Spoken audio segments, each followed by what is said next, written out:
Toshkent shahri eng zo'r lokatsiyalardan uy qurib sotishi yoki o'zi uchun uy qurishni niyat qilganlar bormi?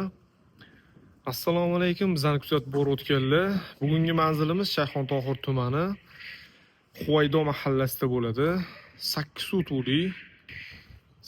utuli katta hovlini yer narxida sotuvga qo'yishyapti. Mana shu oldimizdagi katta hovli stroshniy narxida sotuvga chiqyapti. Mana ko'ringlar. Bu joyimizni qurib sotishga ham qulaydiganimiz sababi fasad razmeri ham juda ham uzun ekan. Mana shu xonadonimiz srochniy yer hisobida sotuvga chiqyapti. Binoning o'zi pishgan g'ishtdan qurilgan va shu g'ishtlaridan foydalanadigan, materialdan foydalanadigan bo'lsanglar, ancha-muncha materialning o'zi qurilish mollarini qoplab qoladi. Fasadi 32 metr, ichkariga 25 metr razmerda. Nobod agar uy qurib sotadigan akalarimiz mana shu joyga qiziqadigan bo'lsa, zo'r variant ekan. Qaranglar, mana bu tarafda bitta darvozasi bor, bu tarafda bitta darvozasi bor. Fasadi lekin juda ham uzun ekan. Mana shu uy o'zi pishgan g'ishtdan ko'tarilgan, yaxshi materiallari ham zo'r holatda deyapti. Oldiga yangi akfa romli qo'yishgan ekan. Endi ma'lum sabablarga ko'ra insonda har xil vaziyat bo'ladi, sotuvga chiqarib yuborishyapti. Juda ham fayzli mahalla, katta ko'cha yuziga yaqin. Mo'ljal beradigan bo'lsak, Mo'ljal Oqtumka masjidi shundoq ro'parasidagi mahallada joylashgan. Bismillah deb xonadonga kiramiz, sharoitlar bilan tanishamiz. Mana xonadon lekin haqiqatan yaxshi holatda. O'zlari uchun mana eski xonadon lekin juda ham baland, zo'r qurilgan ekan. Katta hovli ko'ryapsizlar. Bu yoq tarafdan mana shu ekan, bu yoq tarafdan ko'rib, oxirida sekin bu yoqqa kelsak bo'ladi.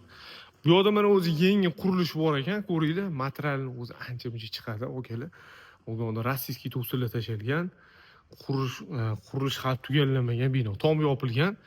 Ko'ringlar, mana shunaqa zo'r qilib 2 qavat qurishgan ekan. Bu yoq taraf ham hammasi pishgan g'ishtdan qurilgan deyapti.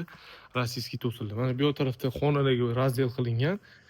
Sovuq holatda to'xtagan. Agar shu joyga oladigan bo'lsanglar, materialidan ham ancha plyusga kirsanglar bo'ladi. Sanozur xona, bu tarafda yana xona, tepada yana 3-4 ta xonalar bor. Yer hisobida bo'lgani uchun asobiy har bitta xonani ko'rsatib o'tirmadik. Mana bu yoq tarafda yana 4 ta xonasi bor. Bu bino tagida ham podvol bor. Chap tarafimizda bo'lsa, bino tagi umumiy yerto'la qilingan ekan. Agar bu joyni olib, o'zingizlar ta'mirlab yashasanglar ham yomon emas. Prosta bitta cho'tka qilib remont qilib yuborasizlar, zo'r xonadon bo'ladi. Qaranglar, mana shu o'tirish uchun tapchanlar qoldirilgan. Endi eski oldingi xonadonlar, lekin plani yomon emas. Bu yoq tarafda hozirgi darvoza, chiqishimiz yo'li. Hozirgi mana darvoza qoldirilgan. Bemalol ikkita oila yashashiga sharoit bor. Hozir bu yerda podrobniy hamma xonalarni ko'rsatib o'tirmaymiz. Endi yer hisobi bo'lgani uchun asobiy hamma xonani ko'rsatib o'tirmadik. Agar nobod uy hisobida olaman desanglar, yana o'zingizlar kelib ko'rsanglar bo'ladi. Bino tagi umumiy yer to'la. Ikkita xonani ko'rsataylik. Bu yoq tarafda mana hozir bitta xona yopiq ekan. Mana shu ikkita joylashgan xonani bitta ko'rsatamiz. Yomon emas lekin. Birinchi xonamiz zal. Zal kattaligini qaranglar.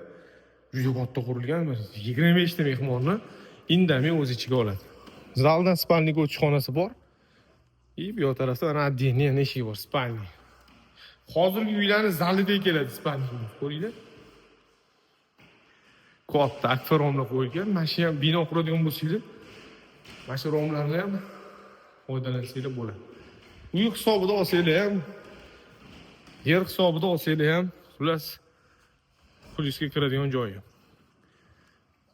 Xonadonga egalari 45 ming dollardan so'rashyapti bir sotiga. Shayxontohur tumani Huvaydo mahallasida joylashgan. Qiziq bo'lsa, aloqaga chiqinglar, videoga like bosish esdan chiqmasin. Huvaydo taraflardan quruq yer qidirgan, tanish bilishinglar bo'lsa, tarqatib qo'yinglar. Narxi yana kelishilar ekan.